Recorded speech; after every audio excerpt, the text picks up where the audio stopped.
thank you for taking the time to talk to me. I absolutely adore this show, and this season is very fun. Oh, great. I was curious though, what was your first reaction when you heard that this would be Oregon Trail? For me, that meant we were going to be outside mostly and doing a Western. So I didn't really think about, what it would entail. It was a pretty challenging and dark period of American history. But I was just excited that we were going to, maybe get to ride a horse or twirl a gun and all that. Yeah. The original pitch that our writers Dan and Robert gave me for this season was like started in the darkest way possible that an Oregon Trail thing could start, and we do eventually sort of we get to that point in the season, but it was like immediately like, oh yeah, great, we're going into some like we're going to be able to have the show that we have, which is like light and fun and sweet, but also go to some incredibly dark places. And so yeah, that was very, very exciting, and we do. Well, I was curious. I mean, I know Simon stepped back from the day-to-day showrunning duties this season. What was the experience like, this season with them? I know they were both writers on the previous two seasons, but did anything feel different this time around?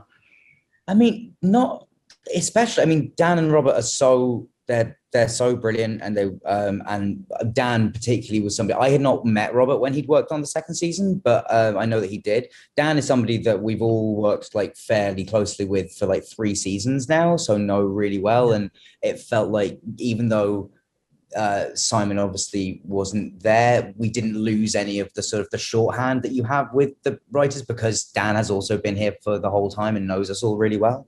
Yeah, it felt like a natural handover, that I think made us all feel good, because especially last season, Dan was on set a lot.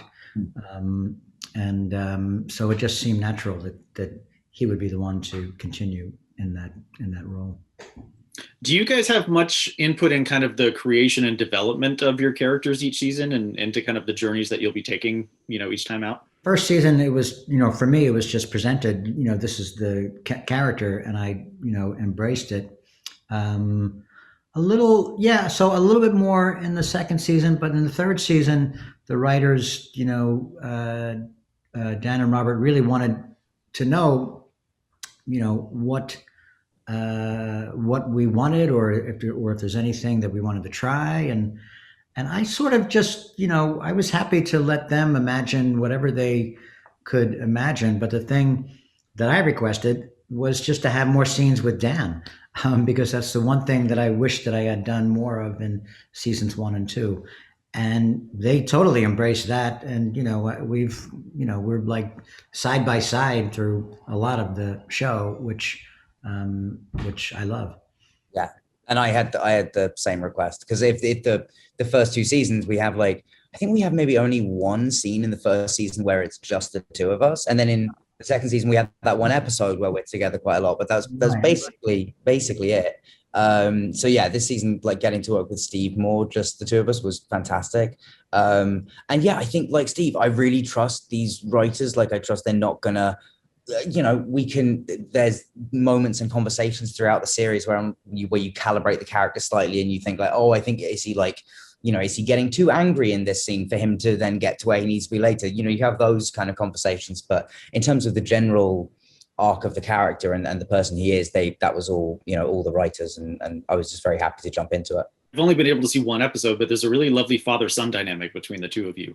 And I was wondering if that was fun or interesting to explore, because there's kind of subtly maybe one in season 1, just in terms of how your character looks up to God and, wants to please him. And then in season 2, a little bit of, a guy searching for some kind of father figure that would be understanding. This feels like it's really compounding that and doubling down on. Yeah, I think that there is, I don't know if we ever put it in those terms, but there is certainly, because I think Zeke is Zeke is slightly more capable than either of the characters in the first 2 seasons. He's more of a grown person who, while he's not, a man of the world, he's also not totally helpless or a nervous wreck the whole time. So I think they in this series, they're more like, I think they really come to respect each other. And Zeke certainly, as an orphan, is probably seeing some sort of, father or older brother figure or something in Bennett. Yeah. I didn't really think about that, but I could totally see it. I mean, I just saw it more of, just two opposing set of values, coming together. And yeah, maybe my character, because he's been around longer, assumes that he knows more of the world, and this pastor has a lot to learn, and I'm happy to teach him. Yeah. Steve, I know you directed an episode prior. Did you direct any of this new season yourself? Yeah, I got to direct two episodes in this season. One where we're fording a river, and another where we're crossing a mountain. So both were challenging in different ways, but both were so much fun. And yeah, it was nice. It was nice to be able to get to do two episodes. Yeah. I have to say, you directed one of my favorite episodes of 30 Rock, which was the Leap Day episode, which I think is terrific. Dan, is directing something that interests you at all? You've worked with, I mean, some of the best. Yeah, I mean, definitely. I would 100% want to direct. Hopefully, in the next couple of years, I will get my arse in gear and actually start doing something towards that. I have like a script that I think I want to try and make.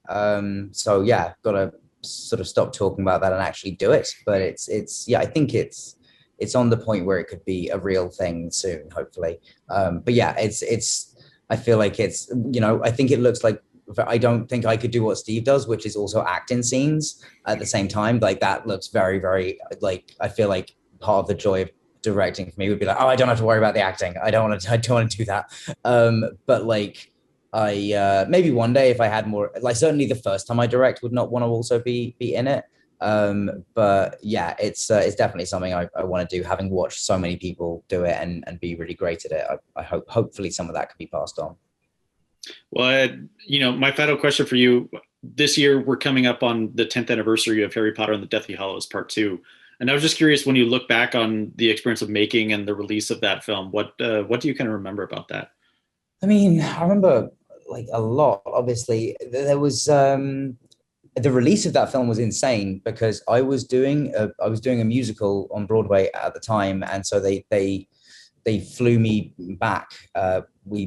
They closed the theater for like a few nights, and they flew me back and had the last premiere in London, and it was just more people than I've ever seen anywhere else in my life or will ever see again outside of sporting arenas.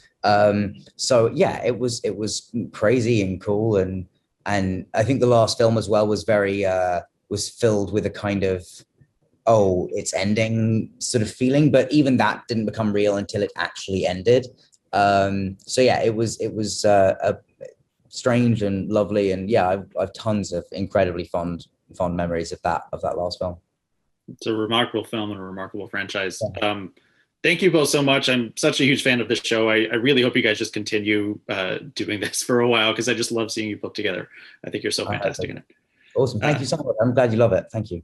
For sure. Have a good day. You too.